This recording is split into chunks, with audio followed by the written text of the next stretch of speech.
Kroger Tender Ray Beef, no other beef so fresh can be so tender, presents Hearts in Harmony, transcribed.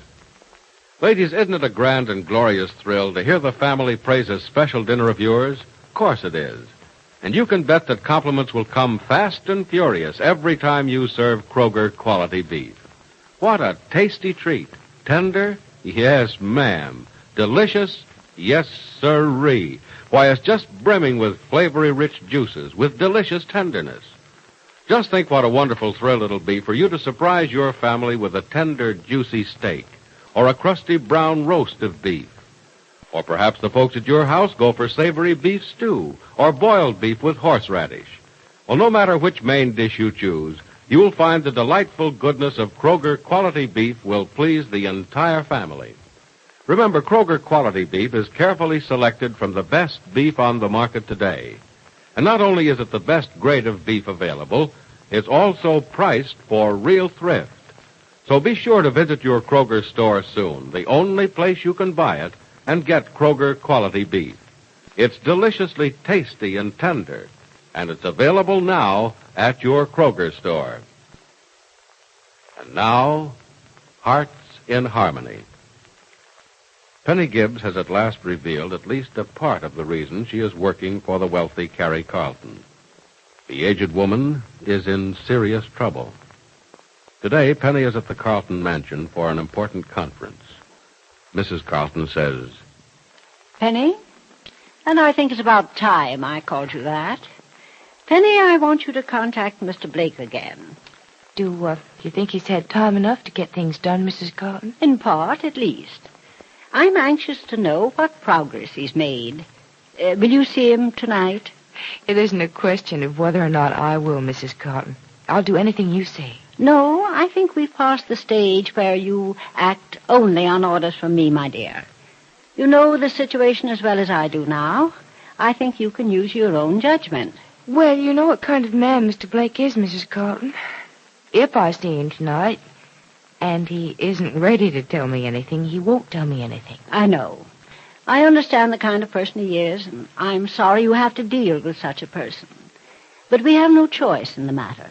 If we're to see this thing through, we're going to have to deal with people of that sort. Perhaps even worse. I know that. You aren't afraid of the man, are you, Penny? No, I wouldn't say I was afraid. It's just that people like Mr. Blake give me an uneasy feeling. Maybe I give him an uneasy feeling, too. I'm sure he doesn't trust me. The people we're forced to deal with in this matter don't know the meaning of trust, Penny. If they did, I wouldn't be in this difficulty and forced to subject you to this ordeal. Well, it's not an ordeal, Mrs. Carlton. It isn't pleasant, of course, but if I can't do something for a person like you, I can't do anything for anyone. You are doing a great deal for me, my dear. I feel as though I owe you a great deal. Nonsense.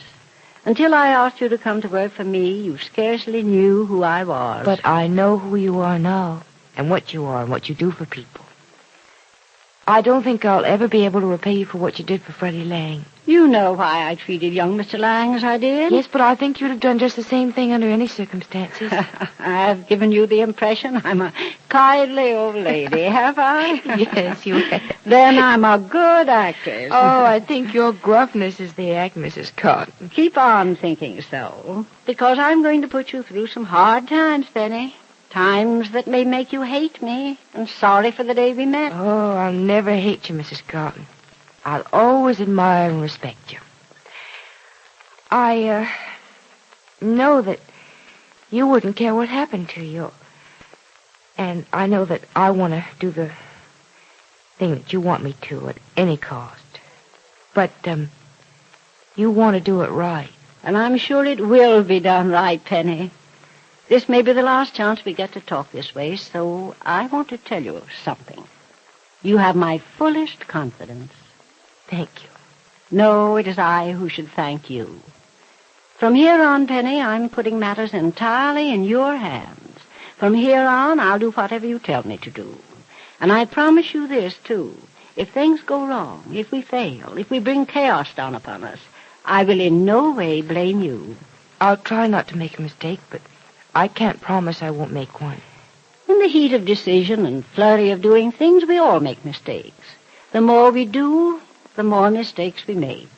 A mistake honestly made is nothing to be sorry for or punished for. I'm glad you feel that way about it. I do sincerely. When it comes time for you to make a decision, Penny, make it. Right or wrong, make it. I'll back you up with everything I have. Will you remember that? Mm-hmm. And do you believe me? I have no reason to doubt you. Good. Then see this Mr. Blake tonight. Hear what he has to say. If it is nothing, tell him we have lost interest in his assistance. Or warn him he must get us what we want immediately, or anything you like. Just report to me what you decide about him. I'll stand by whatever you decide. I'm getting impatient, Penny, and worried. This thing cannot go on much longer the way it is.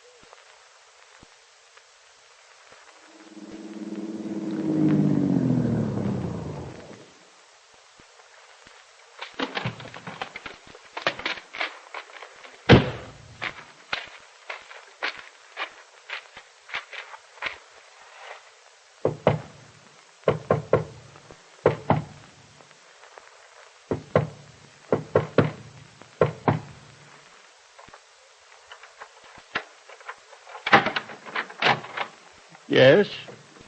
Oh, it's you, Miss Gibbs. Yes, Mr. Blake. We meet by appointment only, remember? I'm making an appointment with you now, right now. I'm sorry, but it's... I'm sorry, but we're meeting now. I see. Come in. Thank you. Don't bother locking the door. No one followed me here, Mr. Blake. I took the back road. I always lock doors behind me, Miss Gibbs. Remember? Very well. Now, we are meeting, are we? Yes. Briefly, unless you have something to tell me. If I had something to tell you, it would be I who arranged this meeting, Miss Gibbs. You haven't found out anything. There's been very little time. You've had 2 weeks. Exactly 2 weeks to the day. There was so much to do. Yes, there was. I know that. Now, how much have you done? I made a trip to the city. 2 trips. And? Well? Well? Miss Gibbs, this has been an extremely costly venture. I underestimated the expense. You'll get more money. When? When I get something a little more concrete from you. How do I know you'll pay me? Mr. Blake, I gave you $5,000 to begin with, didn't I? Yes, but that was just to begin with. We're long past the beginning now. As far as I know, you haven't accomplished anything. I've made progress. Prove it to me. I know who to see, where to find who to see. And how to get there? And how to get there. You're sure it's the right person? You'll have to take my word for that. I had to take his. Is his word any good? His reputation is bad, but I think his word is good. You think? There's no way of being sure of the people with whom I've been dealing, Miss Gibbs. And I may say I had no idea I'd be forced to contact so many of the sort. I didn't think it'd be a hardship on you. Miss Gibbs, I'm well aware of the fact that I am not a desirable sort of person. I'm also aware of the fact that it pains you deeply to be forced to deal with such a one as I. But believe me, I am a blessing compared to the people with whom I have had to deal in your behalf. I appreciate what you've done for me, Mr. Blake. But you must admit you knew quite well the type of person you would have to contact for us. I knew the type, Miss Gibbs, but not the degree. Are you saying you want to quit? I am saying the cost is very high. You'll be paid well. I'm more interested in being paid now. Mr. Blake, you have been paid for what you've done up to now. Now you finish the job or make more progress, and you'll be paid accordingly. I wish to be paid according to my own needs. I am in need of money now. Then I want information now. You have money with you? Of course not. Come here with money, and I'll tell you what I know. You don't trust me. I can't afford to trust you. All right. I'll be back tomorrow night with money. And you can start packing now, too, Mr. Blake. I don't think I'll be needing your services after tomorrow night.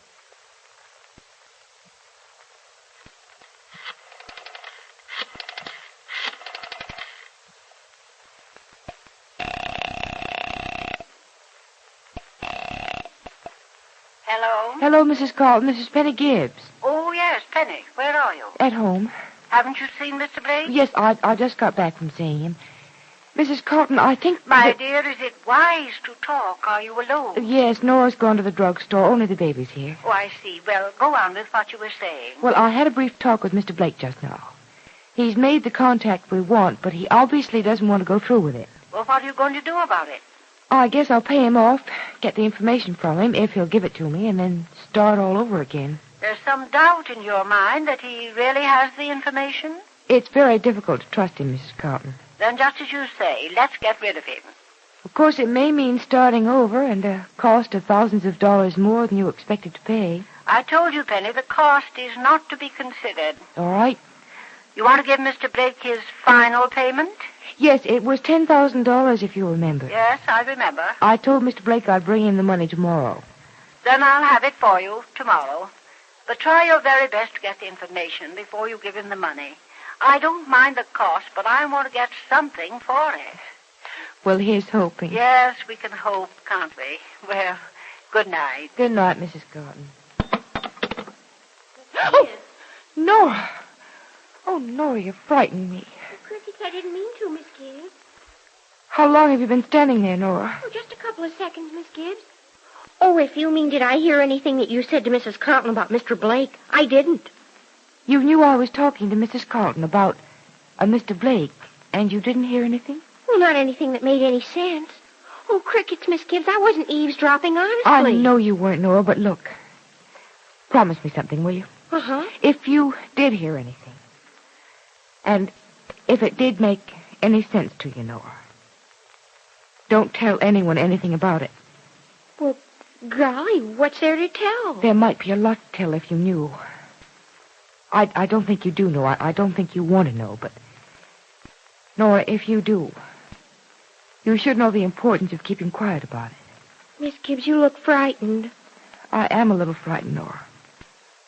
I had an unpleasant meeting with an unpleasant person this evening. Not Mrs. Carlton? No, dear, not Mrs. Carlton. It was someone else. I'm beginning to realize more and more the seriousness of what I'm doing and the importance of doing it right. That frightens me a little, Nora.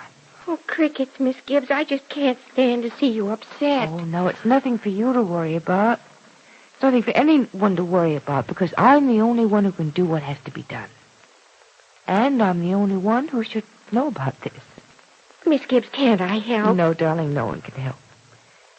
The only kind of help I need from you and from all the others is trust, patience, and to be left alone. That's it, Nora, to be left alone. I know why I feel frightened tonight, too. I have a strange feeling suddenly that from now on I have to go through this thing alone. What information is Penny trying to get from the strange Mr. Blake? And is it a serious thing that Penny may have to do the rest of her mysterious job alone? Be sure to listen to the next dramatic episode of Hearts in Harmony. Lady, we'd like to have a private word with you. There's something important we want you to know about beef, and it's this. The best beef that's available on today's market is Kroger quality beef. Yes, Kroger quality beef is deliciously tender and juicy, and it's your own 100% correct answer to what shall I have for dinner. Now is the time to serve the dinner that's sure to please everybody. Now is the time to thrill your folks with a delicious beef dinner. Surprise them by serving boiled beef with a tangy horseradish sauce to enhance the goodness of savory meat. Delight them with roast beef that's crusty brown and juicy red. Or satisfy those vigorous appetites with a magnificent steak. Soon as you can, visit your Kroger store and get Kroger quality beef. And remember, Kroger quality beef is the very best beef you can buy today. Now your local announcer.